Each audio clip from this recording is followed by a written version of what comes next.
we started our African safari, our visit to Victoria Falls. They are the largest falls in the world going by the amount of water falling. They are more than a mile wide, that's 1.7 kilometers wide, 100 meters high. In the local language, it's known as the smoke that thunders, because the thundering noise is so loud that you can hear it from 5 kilometers away. And the mist that rises from there rises so high that it can be seen from 50 kilometers away. That's why the smoke that thunders. Over millennia, this waterfall has kept changing its position, and every time it changes its position, it leaves behind what is known as a gorge.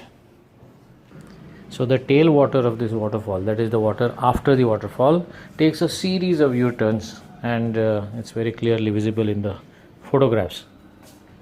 Because of plenty of sunshine and mist, there's a perpetual rainbows of all sizes and distances here. Sometimes two, sometimes a fully circular rainbow, and some of these pictures look as if they are photoshopped, but they are not. Me and Shubda took rides in microlight planes, and that's a wonderful way to have a look at these waterfalls from the air. They fly about 1000 to 1500 feet above it, and you are close enough, at the same time far enough from the waterfall. The microlights are pretty much like scooters with wings, and you are completely exposed, and you do feel a little unsafe. They are not unsafe, because even if the engine fails, you can glide down to safety easily, but because you are exposed and next to this throbbing propeller, you always feel a little worried. But it's a great way to enjoy the waterfall. Me and Shubhada decided to experience the thrill of jumping off a cliff together. Here we are arriving at the place where we are going to jump over the cliff. We are looking like lambs being led to slaughter, where at least I am. And now he is briefing me with what is likely to happen next. The total height is about 100 meters, out of which the free fall that takes place is about 50 meters. That is equivalent to jumping off the terrace of a building that is 15-story high, and you will fall freely for those 15 meters.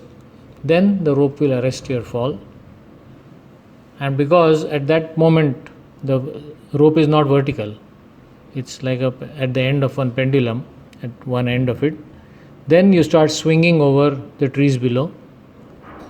It should be a very long and enjoyable swing, if we are in our senses to enjoy it.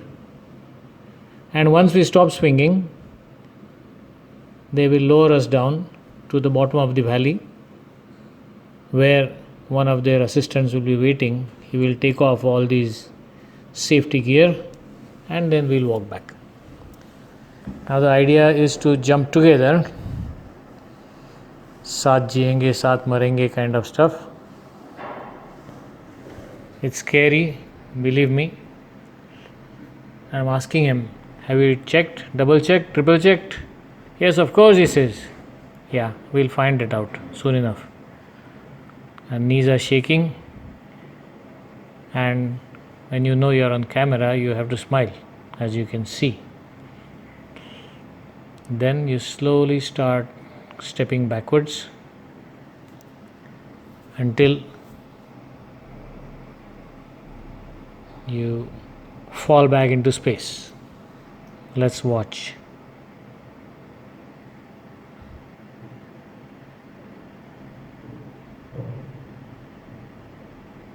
One, two.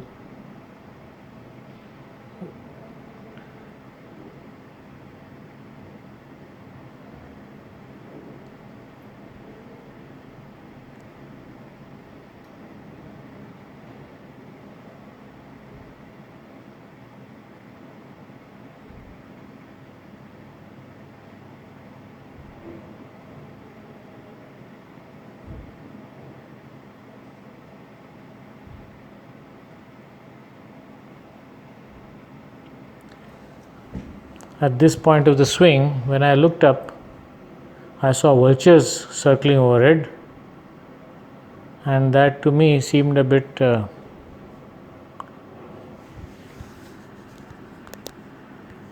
daunting, because if maybe they have lost a few guys there, why else would vultures be around? Anyway, we were not one of them. And in the video, he's turned back the video to show us coming back, but the way back actually was far more tiring than that. Here he has only turned the video back to take us back onto the cliff edge. It wasn't as easy as that. It was a long 30-minute climb back from the bottom of the valley to the top. After this crazy idea of the jump, next day we rappelled down the same cliff. You go reach the end of the cliff and you wonder, am I crazy? Why am I back here? But it's a part of the bucket list, so you have to do it. Rappelling is coming down by using a rope, but you are held up by friction. You don't have to actually have much strength in your hands, you just have to feel comfortable. When you go over the cliff, you say, I must be crazy. But as you start sliding down, you can't resist temptation of looking behind, and that is bad. And while you are contemplating your own death, he shouts from top, Sir, smile for the camera. Are you crazy? Anyway, you have to smile. And then you see your photos and you realize that your face can't be seen anyway. We always refer to Jungle Raj as if it is some sort of a lawless state. It might look cruel, but it is not. Life on earth prospered wonderfully under this very Jungle Raj for more than 1 billion years.